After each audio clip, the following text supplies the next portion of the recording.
Personat që vuajnë nga sëmundje të rënda dhe kronike kanë pasur mundësi të përfitojnë nga subvencionet e Drejtorisë së Shëndetësisë dhe Mirëqenies Sociale në Gjakov, konkurs ky që ka qenë i hapur për 29 ditë. Për këtë ndihmë shpjegoi drejtori i Shëndetësisë dhe Mirëqenies Sociale, Lulzim Goçi. Drejtoria për Shëndetësi dhe Mirëqenie Sociale, ashtu sikurse edhe vitet kaluar edhe këtë vit ka vazhduar me hapjen e thirrjes publike për të ndihmuar të gjithë pacientëve të cilët përballen me diagnoza të ndryshme, do të thotë me sëmundje, për të cilët kanë kushte financiare të vështira. Domethënë ideja e kësaj thirrje publike është që ndalim në ndihmë të gjithë këtyre, në mënyrë që sadopak jo lehtësojmë ballafaqimin e tyre me diagnozat të cilat i kanë ata. Për dallim nga viti i kaluar, shuma e mjeteve financiare për përfituesit dhe numri i përfituesve në këtë thirrje është rritur.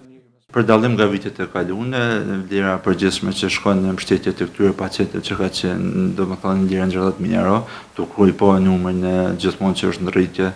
të këtyre personave që ballafaqohen me këtë sëmundje, ne kemi marrë vendim që kjo vlerë të rritet në 80.000 euro, do të thotë në këtë vit numri i pacientëve që do të përfitojnë nga kjo thirrje është më i madh se viteve të kaluara.